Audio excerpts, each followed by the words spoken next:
Hi friends, very good morning. இன்னொரு working woman morning ரொட்டீனில் உங்களை சந்திக்கிறதுல ரொம்பவே சந்தோஷம். நிறைய நாள் ஆச்சு நம்ம இந்த மார்னிங் ரொட்டீன் பார்த்து. ஸோ இன்றைக்கி வந்து ஒரு மார்னிங் ரொட்டீனோட ஸ்டார்ட் பண்ணிடலாம். இன்றைக்கி என்ன மெயின் மெனு, அப்புறம் நார்மலாக ஒரு பேச்சு, அதோடய வந்து இதை நம்ம கண்டினியூ பண்ணுவோம். இப்போ நான் என்ன பண்ணியிருக்கேன் அப்படின்னா, ஓரளவுக்கு நைட்டே எல்லாத்தையுமே க்ளீன் பண்ணி எடுத்து வச்சுட்டோம் அப்படின்னா, எனக்கு வந்து உள்ளே நுழையும் போது கொஞ்சம் வேலை செய்கிறதுக்கு கொஞ்சம் சுறுசுறுப்பாக இருக்கும். இந்த மேடை, அதாவது நம்ம டேபிள் டாப்போ இல்லை அந்த அடுப்போ கொஞ்சம் வந்து ஒரு மாதிரி இருந்ததுன்னு வச்சுக்கோங்களேன், காலம்பரம் அதை பார்க்கும்போதே நமக்கு வந்து நம்மளை அறியாமையே கொஞ்சம் டவுன் ஆகும். ஸோ அதனால் கொஞ்சம் நைட்டே எல்லாத்தையுமே ஓரளவு க்ளீன் பண்ணி வச்சுருந்தேன். இப்போ என்ன பண்ணியிருக்கேன் அப்படின்னா, எடுத்தோடனே வந்து இட்லி பானை வச்சாச்சு. இட்லி வந்து டக்குன்னு நம்ம எப்படியா இருந்தாலும் பயங்கர சுட சுட காலம்பரம் பிரேக்ஃபாஸ்ட் சாப்பிட்றதுங்கிறது அப்படிங்கிறலாம் முடியாது, 2 பேரும் வேலைக்கு போகும்போது. ஸோ அதனால் இட்லி வந்து ஃபஸ்ட்டு வச்சிடலாம் அப்படின்ட்டு. அடுத்து வந்து இப்போ தான் நம்ம மார்னிங் எனர்ஜி பூஸ்டர் பெட்ரோலே அதுதான் நமக்கு. அதனால் காஃபிக்காக பால் எடுத்து வச்சுருக்கேன் காய்ச்சறதுக்கு. இப்போ தான் வந்து சாம்பாருக்காக பருப்பு போட்டு வச்சுருக்கேன். ஸோ அதில் வந்து மஞ்சள் பொடியெல்லாம் போட்டு ரெடியாக இருக்குது. அதையும் நம்ம எடுத்து குக்கரையும் வந்து ஆன் பண்ணிடலாம். ரைஸ் வந்து லஞ்சுக்கு நார்மலாக ஒயிட் ரைஸ் வந்து ஊற வச்சுருக்கேன், புழுங்கல் அரிசி. அது கொஞ்சம் இன்னும் ஒரு 10-15 நிமிஷம் ஊறட்டும். அதுக்கப்புறம் நம்ம வந்து சாப்பாடு வச்சிடலாம். இப்போ நான் வந்து காய்கறியெல்லாம் அந்த காஃபி குடிச்சிட்டு காய்கறியெல்லாம் என்ன அப்படிங்கிறத வந்து பார்ப்போம். ஸோ நம்ம பெட்ரோல் வந்து ரெடி ஆகிட்டுருக்கு. இது இவர் கொஞ்சம் ஸ்ட்ரிக்டாக இருக்கார், ஸ்வீட் சேர்க்கக்கூடாதுன்னு சொல்லிட்டு. நான் வந்து கம்பல்சரி ஒரு 3/4 டீஸ்பூன் வந்து ஒயிட் சுகர் சேர்த்துக்கிறேன். அப்போ தான் கொஞ்சம் நல்லா இருக்குது காலையில் குடிக்கிறதுக்கு. நான் மேக்ஸிமம் காலம்புற ஒரு காஃபி, ஈவினிங் கூட சில சமயம் இப்போ அவாய்ட் பண்ணிடுறது. ஸோ ஓகே, இப்போ நான் அந்த காஃபியை குடிச்சிட்டு கண்டினியூ பண்ணலாம்.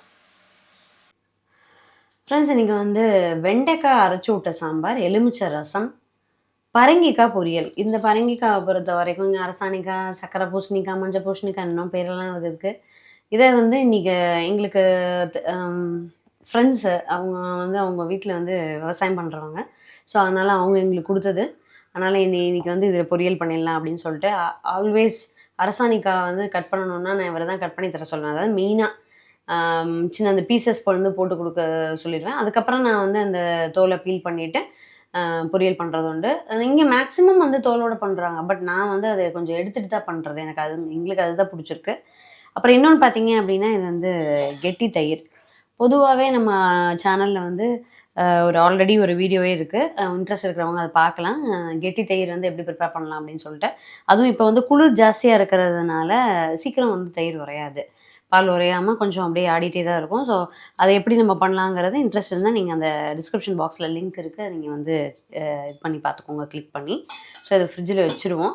அடுத்து இப்போது பொதுவாக வெண்டைக்காவை நான் என்ன செய்வேன் அப்படின்னா, நைட்டே வாஷ் பண்ணி வடிய விட்டுருப்பேன்.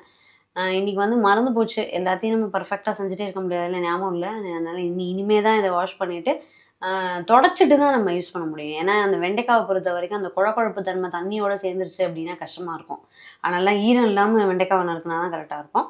ஸோ இதை வாஷ் பண்ணி நம்ம கிச்சன் அந்த நார்மல் காட்டன் டவலில் இது பண்ணிடலாம். இப்போ இது நறுக்கி தர சொல்லிடலாம் இவரை. அதுக்கப்புறம் சாதத்தை வந்து இப்போ வச்சிடுறேன். ஃப்ரெண்ட்ஸ், இப்போ வந்து இதுலேருந்து பாதி காய் இங்கே யூஸ் பண்ணலாம் அப்படின்னு சொல்லிட்டு. ஸோ அதை அதனால் பாதியாக கட் பண்ணி அந்த தோலை மட்டும் பீல் பண்ணேன். அந்த இது கட் பண்ணி கொடுத்துட்டாரு. மெயினாக பீல் பண்ணலான்னு பண்ணும்பொழுது ஒரு சைடு பீல் பண்ணும்போது எனக்கு உடஞ்சிருச்சு. அவ்வளோ ஹார்டு அதோட தோல், அந்த பீலரே உடஞ்சிருச்சு. ஸோ எப்போதும் இன்னொன்று எக்ஸ்ட்ரா கையில் இருக்கும், அதனால் வந்து சமாளிச்சாச்சு. இன்னொரு பீலர் வச்சு சமாளிச்சிட்டேன். இப்போ என்ன பண்ணிக்கலாம் அப்படின்னா, இது வந்து சின்ன சின்ன பீஸாக கட் பண்ணிக்கலாம். நான் இன்றைக்கி பொரியல் இதை கட் பண்ணி இப்போ இந்த இது கொஞ்சம் ஈஸியாக இருக்கும். நம்ம வெளியில் கட் பண்ணுறது தான் கொஞ்சம் கஷ்டம். ஸோ அதனால் இதை எடுத்துகிட்டு அப்படியே சிம்பிளாக இன்னும் கொஞ்சம் ஒரு சில மஞ்சள் பூசணியம் பார்த்தீங்க அப்படின்னா நல்லாவே எல்லோவாக இருக்கும். வெளியில் வந்து நல்ல கலர் வந்து சூப்பர் எல்லோவாக இருக்கும். உள்ளே பார்த்தீங்கன்னா அதுவும்.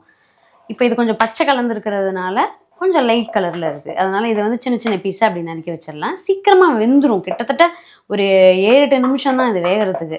இந்த அளவுக்கு வந்து நம்ம பீஸ் போட்டு இதை நறுக்கிக்கலாம். அதே மாதிரி இங்கே என்ன பண்ணியிருக்கேன் அப்படின்னா, சொன்ன மாதிரி வெண்டைக்காவை வாஷ் பண்ணி நல்லா தொடச்சி ரெடியாக எடுத்து வச்சாச்சு. அதுக்கப்புறம் இந்த பூசணிக்காவை கூட நறுக்கிட்டு அதுக்கப்புறம் நம்ம அதை கட் பண்ணிக்கலாம் வெண்டைக்காவை. பூசணிக்காய் நம்ம இதுக்கு அரசாணிக்காய், பரங்கிக்காய் பொரியல் பண்ணுறதுக்கு ஒரே ஒரு பெரிய வெங்காயம் எடுத்து வச்சுருக்கேன். பரங்கிக்காவை நறுக்கிட்டு பெரிய வெங்காயத்தையும் நறுக்கிக்கலாம். ஃப்ரெண்ட்ஸ் ஃபுல்லாக நறுக்கியாச்சு. பீசஸ் பார்த்தீங்க அப்படின்னா இந்த அளவு போட்டிருக்கேன். இப்போ வந்து இந்த ஒரு பெரிய வெங்காயத்தையும் நறுக்கி வச்சாச்சு. வாணலியில் கொஞ்சம் லைட்டாக ஒரு 3-4 டீஸ்பூன் அளவுக்கு நார்மல் ரீஃபைண்ட் ஆயில் விட்டுருக்கேன். கடுகு வெடிச்சதுக்கப்புறமா நம்ம வந்து உளுத்தம்பருப்பு, கருவேப்பிலை, பெருங்காயம் போட்டு வெங்காயத்தை வதக்கி பரங்கிக்காவை வதக்க ஆரம்பிச்சிடலாம். இந்த நறுக்குனது எல்லாத்தையுமே எடுத்ததுக்கப்புறமா வெண்டைக்காவை நறுக்கி நம்ம வந்து சாம்பாருக்கு ரெடி பண்ண ஆரம்பிச்சிடலாம். ரசம் வந்து ஸோ சிம்பிள் தான். ஒரு 5-6 நிமிஷத்தில் ரெடி ஆகிடும். ஃபைனலாக வச்சுக்கலாம். ஃப்ரெண்ட்ஸ், நான் ஏற்கனவே சொன்ன மாதிரி வெண்டைக்காவை ட்ரையான போர்ஷனில் வச்சு நறுக்க ஆரம்பிச்சாச்சு. நறுக்கிற இடம் கூட அப்படி ட்ரையாக இருந்தால் கொஞ்சம் ஈஸியாக இருக்கும். இல்லாட்டி இப்படியே நூல் இழுத்துட்டு அப்படியே குழப்பா வந்துகிட்டே இருக்கும். இந்த வெண்டைக்காய் நறுக்கும்போது ஒரு விஷயம் உங்ககிட்ட ஷேர் பண்ணணும் அப்படின்னு நினச்சேன். அதாவது நான் நைட்டே இதை வந்து வாஷ் பண்ணி வைக்கல, பர்ஃபெக்டாக இருக்க முடியாது இல்லையா அப்படின்னு சொல்லியிருந்தேன் இல்லையா. அதே மாதிரி தான் நாம் வந்து கொஞ்சம் பர்ஃபெக்டாக இருக்கிறத நம்ம டிசைட் பண்ணிக்கலாம். அது நம்மளை பொறுத்தது. ஆனால் மற்றவங்களும் நம்ம மாதிரி பர்ஃபெக்டாக இருக்கணும், நம்ம அளவுக்கு நம்மக்கிட்ட பர்ஃபெக்டாக இருக்கணும் அப்படின்னு எதிர்பார்த்தோம்னா நமக்கு நிறைய ஏமாற்றமும் டெய்லி ஒரு நர்வஸ்னஸ் வந்து இருந்துகிட்டே தான் இருக்கும். ஏன்னா நம்ம ஒன்று எதிர்பார்த்துருப்போம், அவங்க வந்து அப்படி இருக்க மாட்டாங்க. அது அவங்களுடைய சுபாவம். அதனால் நம்ம பர்ஃபெக்டாக இருக்கிறது மட்டும்தான் நம்ம கையில் இருக்குது.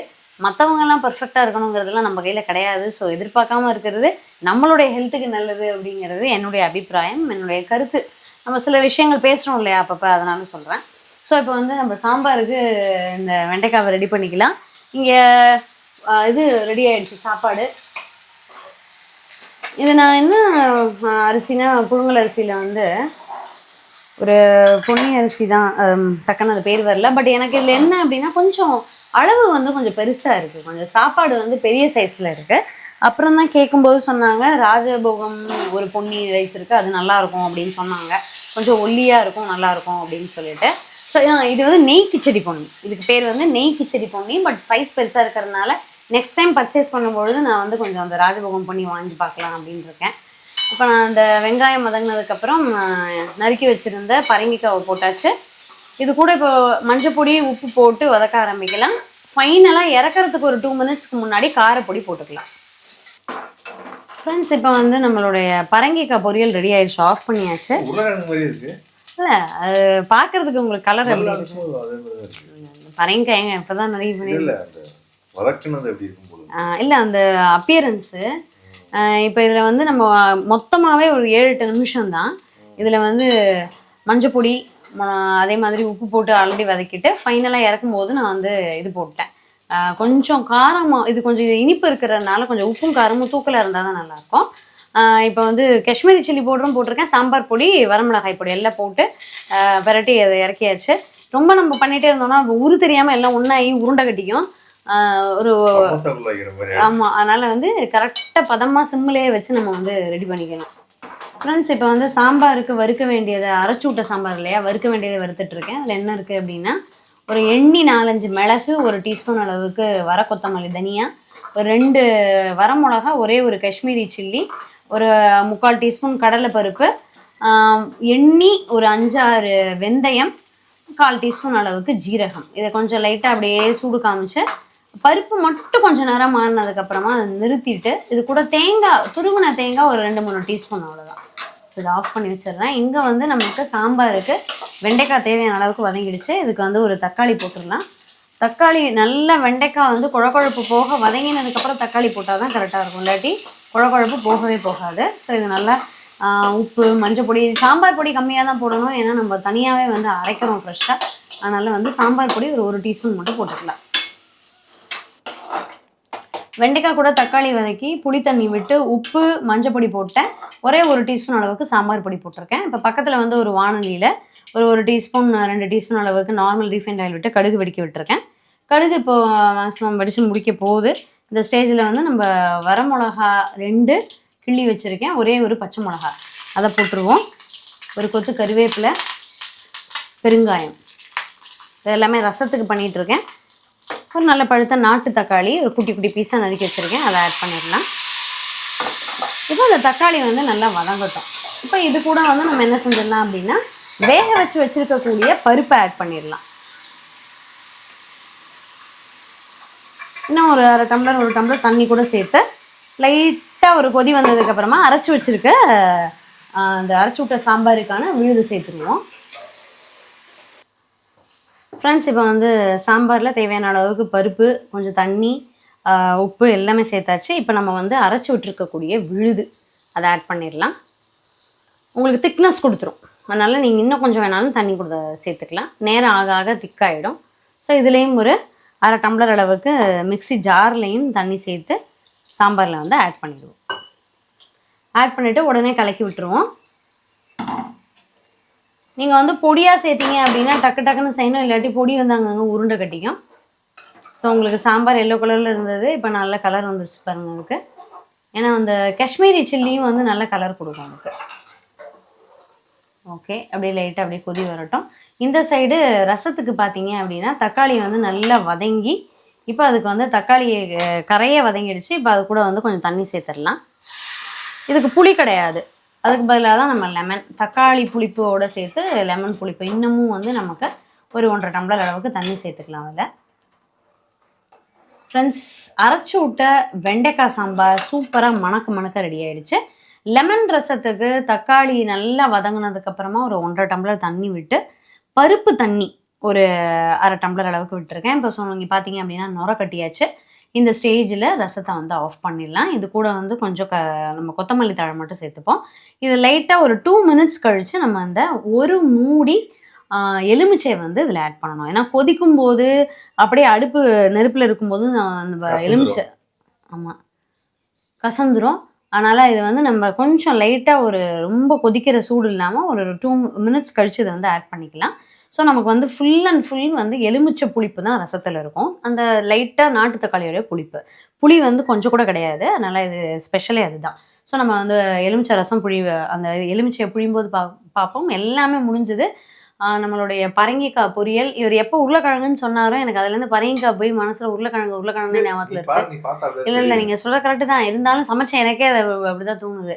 பரங்கிக்காய் பொரியல், எலுமிச்சை ரசம், வெண்டைக்காய் அரைச்சி விட்ட சாம்பார், மத்தியானத்துக்கு நல்ல புழுங்கல் அரிசி சாப்பாடு. நீங்கள் வந்து நல்லா கரெக்டாக டயத்துக்கு ஆரம்பித்து முடிச்சோன்னா அந்த சமையலுக்கு வந்து நமக்கு மேக்ஸிமம் 1 hour தான் ஆகும். அதுக்குள்ளேயே கூட முடிச்சிடலாம். இப்போ வந்து நான் பேசி அது 2 மினிட்ஸ் ஆயிடுச்சு. இப்போ வந்து இந்த லெமனை வந்து புழிஞ்சிருவோம். லெமன் புழியறதுக்கு நமக்கு ஒரு வடிகட்டி, அதில் புழிஞ்சாதான் அந்த விதை சேராமல் இருக்கும். ஸோ இதில் அப்படியே புழிஞ்சிடலாம். அவ்வளோதான், லெமன் ரசம் ரெடி. ஸோ ஃப்ரெண்ட்ஸ், நீங்களும் இந்த மெனுவை ட்ரை பண்ணி பாருங்கள். ட்ரை பண்ணி பார்த்துட்டு எப்படி இருந்ததுன்னு சொல்லுங்கள். இன்னும் ஒரு நல்ல அருமையான வீடியோவில் சந்திக்கலாம். தேங்க்யூ.